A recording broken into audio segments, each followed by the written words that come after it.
The Philippine Foreign Affairs Secretary says viewing dispute in the South China Sea only through the prism of competition between the U.S. and China could impede ties between Manila and Beijing.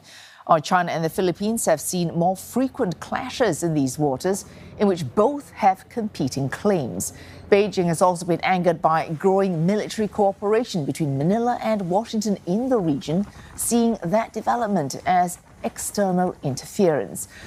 Speaking in an exclusive interview with CNA's Leong Wai-kit, Enrique Manalo defended Manila's strategy of, quote, assertive transparency. This involves embedding media in missions conducted by the Philippine Coast Guard so that they can report on what Manila sees as aggressive Chinese activity.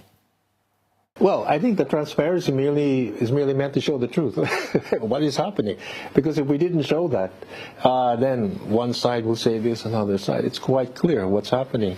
And it's quite clear that we were just there to assert our rights. We were not threatening any particular country. And I don't think there was nothing there that could be seen as illegal. All we were trying to do in some cases is resupply our troops on the ship or guide our fishermen, yet we were subject to harassment, intimidation, and even collisions and water cannons. So the best way to show our point is to publicize it without showing the facts as they are.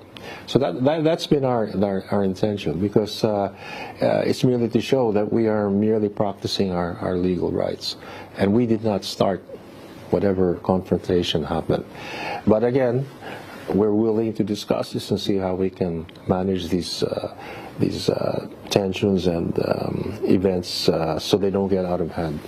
But still, we have to prove our point and show it. Can I ask, how much of a factor are these long-standing issues with China, especially with South China Sea, that would play on the overall assessment of ties between both sides?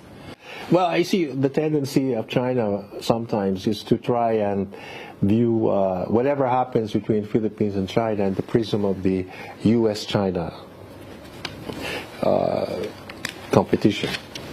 And sometimes this view does not help, because if the Philippines isn't undertaking our efforts, for example, in the EEZ, because of the United States, we're simply trying to assert our rights under law.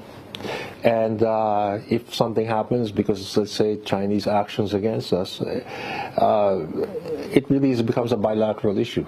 It's not because of the United States. So I think that in a way could be an impediment in trying to improve our bilateral relationship, which, by the way, is still quite strong on the economic front. I'm really talking more on the South China Sea. But that doesn't help to view these incidents in the prism of the U.S.-China rivalry. They should be viewed in terms of Philippine-China relations and how we can try to improve them.